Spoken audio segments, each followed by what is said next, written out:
السلام علیکم ناظرین کرام، نئی ویڈیو میں آپ کو خوش آمدید کہتے ہیں۔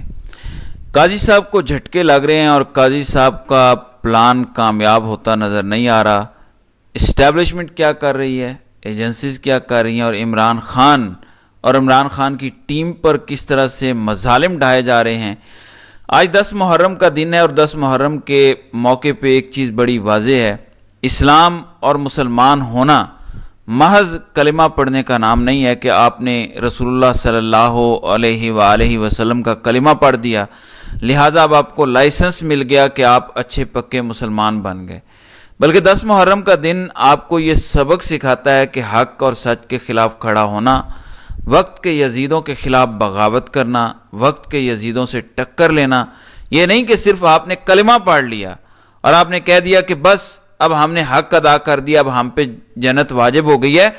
10 محرم کے دن جب حضرت امام حسین رضی اللہ عنہ کو شہید کیا جا رہا تھا، اس وقت بھی اسلام 22,000 مربع کلومیٹر پر پھیلا ہوا تھا، ہر طرف مسلمان ہی مسلمان تھے۔ ایون جہاں پہ حضرت امام حسین رضی اللہ عنہ کو شہید کیا جا رہا تھا، اس سے چند کلومیٹر کے فاصلے پہ مسلمان باجماعت نماز جمعہ ادا کر رہے تھے، اور امام حسین کو شہید کرنے والے بھی اسی انتظار میں تھے کہ جلدی کرو کہیں دیر نہ ہو جائے، جمعے کی نماز قضا نہ ہو جائے۔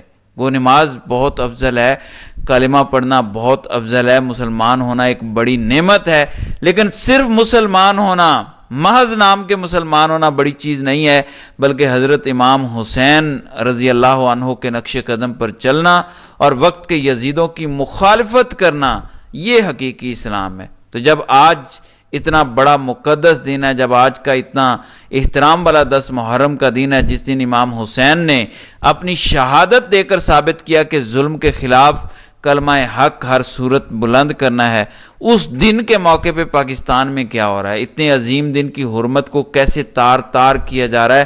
2-3 خبریں دیکھ لیں۔ نمبر 1، پاکستان تحریک انصاف کے سوشل میڈیا سے وابستہ عطاء الرحمان کو رات کو لاہور سے گرفتار کر لیا گیا، بلکہ اٹھا لیا گیا، اغوا کر لیا گیا 9 اور 10 محرم کی رات، وہ رات جب حضرت امام حسین رضی اللہ عنہ نے کہا تھا کہ چراغ بجھا دو، جو مجھے چھوڑ کر جانا چاہتا ہے چلا جائے، کیونکہ یہ رستہ بہت مشکل ہے، اس رستے پہ جان دینی پڑے گی، جان لوٹانی پڑے گی، لہٰذا میں کسی کو مجبور نہیں کرتا، یہ آپ کی جنگ نہیں، یہ میری جنگ ہے، کوئی جانا چاہتا ہے تو چلا جائے۔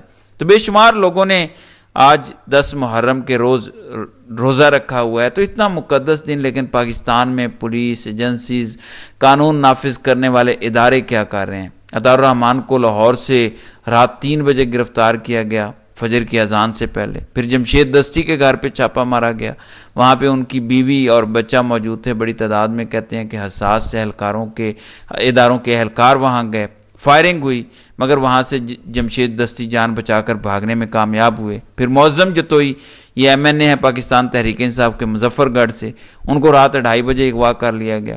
پھر اس کے علاوہ ساؤتھ پنجاب میں بے شمار MPAs اور MNAs کو اٹھانے کے لیے چھاپے مارے جا رہے ہیں۔ بات کرنے کا مقصد یہ ہے کہ آج جب 10 محرم کا دن ہے، اتنا بڑا دن، تاریخ ساز دن، ایسے وقت میں پاکستان میں کیا یزیدیت ہو رہی ہے، کیا ظلم ہو رہا ہے، اور پھر شہباز شریف کا آج 10 محرم کے حوالے سے بیان بھی ذرا سن لیں۔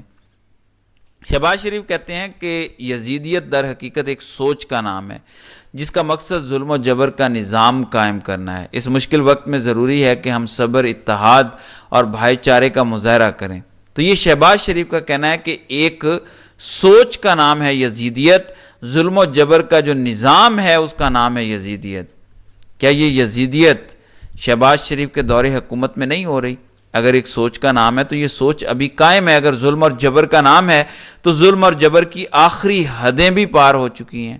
پھر آج ایک اور اہم انکشاف ہوا، مشاہد حسین سید، نون لیگ کے سابق سینیٹر، انہوں نے کہا کہ شہباز شریف نے لندن میں پارٹی کے رہنماؤں سے قرآن پاک پر حلف لیے کہ آپ نے جنرل باجوہ کو ایکسٹینشن دینے کے لیے ووٹ دینا ہے، یعنی وہ جنرل باجوہ جس کو گالیاں دیتے ہیں کہ جنرل باجوہ نے ہمیں نکالا، باجوہ نے ہماری ہستی بستی حکومت گرائی، لیکن حکومت سے نکل کے، اور مشاہد حسین سید نے یہ بھی انکشاف کیا کہ عمران خان کو تو پتہ ہی نہیں تھا یہ اسٹیبلشمنٹ تھی، جنرل فیض تھا، جنرل باجوہ تھا، جنہوں نے پورا ڈرامہ رچا کے نواز شریف کو لندن بھیجا۔ مریم نواز کو بھی لندن بھیجنے کا پلان تھا، لیکن عمران خان کو پتہ چل گیا، اس لیے وہ پلان کامیاب نہیں ہو سکا، لیکن نواز شریف کو بھیج دیا گیا۔ لہٰذا یہ ہے ووٹ کی عزت، اور یہ ہے آپ کی سیاست، یہ ہے آپ کی لیڈری کہ قرآن پہ حلف لے کر جنرل باجوہ کو ایکسٹینشن دیتے ہیں نواز شریف کی جانب سے۔ یہ لیڈری ہے۔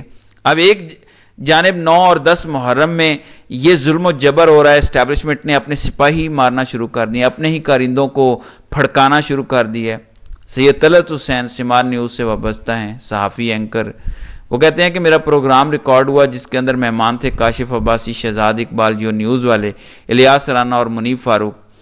چاروں پروگرام وہ کہتے ہیں کہ ریڈ لائن ود طلعت حسین یہ ریکارڈ ہوا، لیکن آن ایئر نہیں ہو سکا، اور مجھے نہیں پتا کہ میرا پروگرام کیوں آن ایئر نہیں کیا گیا، اس پروگرام کو کیوں روکا گیا۔ کہتے ہیں کہ کوئی بہت ہی زیادہ پریشر تھا۔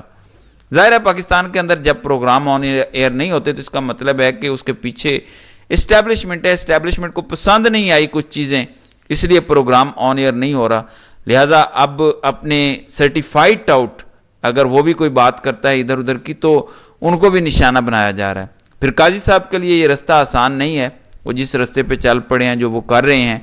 دیکھیں، بے شک امام حسین کے ماننے والے کم ہوں، کربلا ہمیں سبق کیا دیتی ہے۔ ضروری نہیں کہ بہت بڑی تعداد میں یزیدی ہوں اور وہ کامیاب ہو جائیں، یہ ضروری نہیں کہ چاروں طرف یزیدیت ہی یزیدیت ہو پھر بھی وہ کامیاب ہو جائے۔ ہو سکتا ہے امام حسین یا وقت کے حسین بہت کم ہوں، اور ہو سکتا ہے کہ وہ کروڑوں یزیدیوں کو شکست دے دیں، تو ضروری نہیں کہ ظلم ہر دور میں جیت جائے، یہ ضروری نہیں ہے۔ لہٰذا قاضی صاحب جس رستے پہ چل پڑے ہیں، یہ صرف میں اگزامپل دینے کے لیے کہہ رہا ہوں، تو اس رستے پہ ضروری نہیں ہے قاضی صاحب کامیاب ہو جائیں۔ اب جو اڈاک ججز لا کے سپریم کورٹ کے اندر بیلنس کریٹ کرنے کی کوشش ہو رہی ہے، ایک تو 7 ممبر بینچ پاکستان بار کونسل کے قاضی صاحب کے خلاف 7 ممبران کھڑے ہو گئے، اور انہوں نے کہہ دیا کہ یہ جو اڈاکزم والا معاملہ ہے ہم اسے نہیں مانتے۔ قاضی صاحب پہلے کہاں پہ تھے، اس وقت کیوں نہیں لگایا؟ اب جب قاضی صاحب جا رہے ہیں، ان کے 2-2.5 مہینے رہ گئے ہیں، پھر سپریم کورٹ کے اندر چھٹیاں ہیں، تو اب قاضی صاحب کیوں لگا رہے ہیں ججز؟ اگر لگانا ہوتے تو اگلا چیف جس نے 3 سال کے لیے رہنا ہے، منصور علی شاہ، اس کو اگر لگا کہ کیسز زیادہ ہیں، اڈاک ججز لانے چاہیے یا کوئی آئینی ترمیم لا کے ججز کی تعداد بڑھانی چاہیے تو وہ کر لے گا۔ آپ کیوں اتنے پریشان ہیں؟ بظاہر آپ کی 2 نمبری نظر آتی ہے۔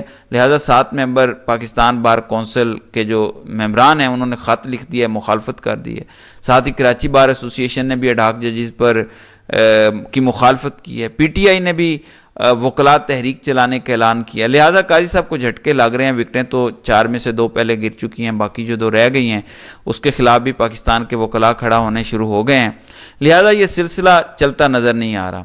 دوسرے نمبر پہ جو پی ٹی آئی کو بین کرنے کی بڑک ماری گئی ججز کو ڈرانے کے لیے، عمران خان کو پریشرائز کرنے کے لیے، بظاہر وہ لوگ جو تحریک انصاف میں سرٹیفکیٹس جمع کروا رہے ہیں ان کو ڈرانے کے لیے پی ٹی آئی میں کوئی مستقبل نہیں ہے، تو پیپلز پارٹی والوں نے کہا کہ ہمیں تو اعتماد میں نہیں لیا گیا، ہمیں تو بتایا ہی نہیں گیا، ہم اس کی مخالفت کرتے ہیں، ہم سے مشاورت نہیں کی گئی۔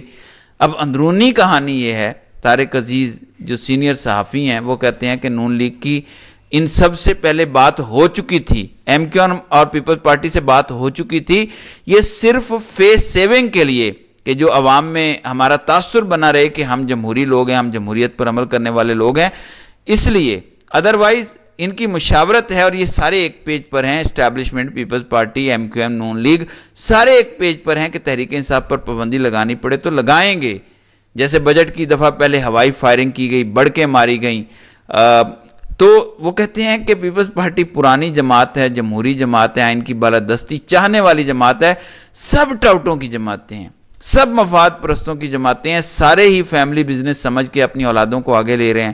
لہٰذا آج 10 محرم کے دن جب اس دن کا اتنا زیادہ تقدس ہوتا تھا کہ ٹی وی پر اشتہارات نہیں چلتے تھے، ساز بند ہو جاتے تھے، ایک حرمت تھی اس مہینے کی، ان دنوں کی اتنی زیادہ حرمت تھی، ان حرمت والے دنوں میں ایجنسیز کا کام یہ ہے کہ لوگوں کی چادر 4 دیواری کا تقدس پامال کیا جائے، ان کے گھروں میں بہنوں بیٹیوں کی موجودگی میں گھروں میں گھسا جائے اور وہاں پہ تباہی مچائی جائے۔ لہٰذا آج کے دن یہی پیغام ہے کہ وقت کے یزیدوں کے خلاف جتنی بڑی قربانی دینے پڑے اس قربانی سے دریغ نہیں کرنا چاہیے۔